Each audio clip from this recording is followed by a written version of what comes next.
So, welcome back. One more video as we talk about how to think about which works of literature you think belong and don't belong in the canon or the best hits of literature.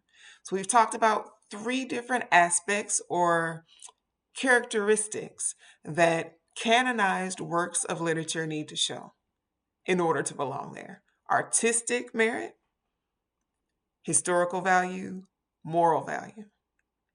As you get to the end of the course, as you get to your first big assignment, you're probably thinking, how do I decide between these three different qualities? How do I balance them to figure out whether I need to canonize it? I'll give you a hint. The order that we studied them kind of shows their importance, although there's some wiggle room. So there's no hard, fast numbers, but I do want to show you a quick pie chart that kind of gives you the idea. So artistic merit, and I'll bring it a little closer, is really important because if there is no artistic merit, it's not art.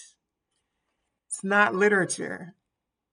If we could just get the moral value from, say, a speech or an instructional video, and we didn't really need the art, then we don't need to study that work of literature. We can just go get the how-to video or the speech or whatever.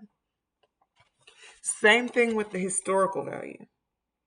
If it seems like everything we're learning here we could learn from a textbook or from something else, then that's a sign that this work of literature doesn't have enough artistic value to make the historical and the moral parts worth it. We could just get the same information and lessons from someplace else. So I just want to emphasize, really think about the artistry first. Moral value, I'd say, is like second place. You notice that this is a little bit bigger than the historical value, but both matter. So think about that as you decide how you want to pick the works that you think should be canonized and should not. Lead with the artistic value. Everything else kind of comes in after that.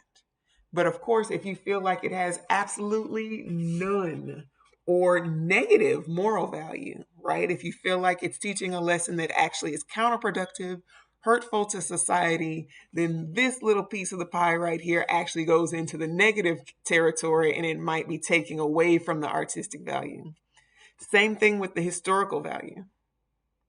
If you feel like this text is showing us some version of history that is way off, it's really misleading, that is nothing like the way it actually was, and it has negative historical value, then it's going to go up here and start taking away from the artistic merit some.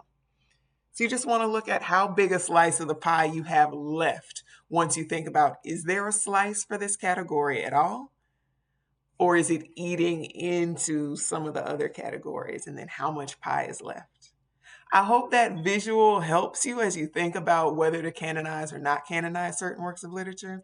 Of course, if not, leave a comment, email me, reach out. I look forward to seeing what you pick and what you don't pick.